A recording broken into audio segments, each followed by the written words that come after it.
Saudara-saudari terkasih dalam Kristus, kita berjumpa dalam acara Mendekat Kasih Tuhan dan renungan singkat bagi saudara-saudari yang sedang menderita sakit, baik yang dirawat di rumah sakit maupun di rumah sendiri, dirawat bersama keluarga.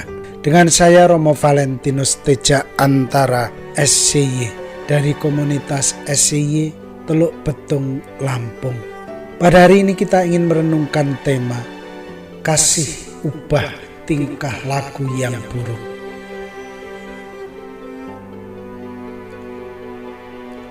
Ada seorang anak yang sangat nakal. Ia juga tidak hormat terhadap siapapun. Orang tuanya sangat resah menyaksikan keadaan anaknya ini. Suatu hari anak itu mengalami kecelakaan lalu lintas. Motor yang dikendarainya menabrak pohon. Kedua kakinya patah. Tangan kanannya pun patah. Sementara matanya memar. Ia sangat menderita. Ketika sang ayah tiba di rumah sakit, ia hampir tidak bisa berkata apa-apa. Perasaannya bercampur aduk antara marah dan kasihan. Tetapi ia mesti mengambil tindakan tegas atas perbuatan anaknya itu. Baginya peristiwa itu sebagai akibat dari tingkah laku anaknya selama ini. Namun sepercik kasih masih ada dalam batin sang ayah. Ia masih memberi kesempatan kepada anaknya untuk memperbaiki hidupnya. Baginya pertobatan selalu ada dalam diri anaknya itu. Karena itu ia mesti menciptakan situasi agar anaknya itu dapat menyadari keadaan dirinya. Setelah menyelesaikan perawatan di rumah sakit, anak itu boleh mengalami suasana yang penuh kasih di tengah-tengah keluarganya. Ia pun berjanji untuk tidak nakal lagi. Ia berjanji untuk selalu menghormati orang lain dalam hidupnya. Sering orang merasa bahwa orang dapat mengubah tingkah laku kurang baik seseorang dalam waktu sekejap.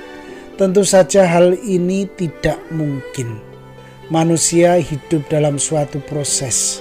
Karena itu mengubah tingkah laku seseorang pun mesti melalui suatu proses. Saudara-saudari yang terkasih, kisah di atas mau mengatakan kepada kita bahwa perubahan itu dapat terjadi berkat kasih setia yang begitu mendalam. Tanpa kasih, orang akan tetap berada dalam tingkah laku yang jelek. Orang disadarkan bahwa hidup manusia itu memiliki dimensi rohani yang mesti dipupuk terus-menerus. Dimensi rohani itu akan membantu manusia dalam menjalani hidup ini. Bagi orang beriman, kasih yang mendalam itu dimiliki oleh Tuhan. Mengapa? Karena Tuhan itu sumber kehidupan manusia. Tuhan menciptakan manusia karena Tuhan mengasihi manusia. Tuhan peduli terhadap ciptaan itu dengan memeliharanya. Karena itu, Tuhan ingin agar manusia menghidupi kasih itu dalam hidup sehari-hari. Ketika manusia menghidupi dan memelihara kasih, sebenarnya manusia mengakui Tuhan sebagai sumber hidup manusia. Mari kita terus-menerus menumbuh kembangkan kasih dalam hidup sehari-hari. Dengan kasih itu kita dapat meneruskan perjalanan hidup ini. Kita akan membagikan kasih itu kepada sesama kita. Kita dapat menularkan kasih yang kita miliki kepada sesama kita. Dengan demikian, hidup kita menjadi suatu kebahagiaan bagi sesama kita. Saudara-saudari terkasih, marilah kita mengakhiri renungan singkat kita dan doaku selalu menyertai Anda yang sedang sakit. Semoga Tuhan memberi kesembuhan, kekuatan dan ketabahan dalam memanggul salib hidup ini dan diberi semangat serta kesegaran.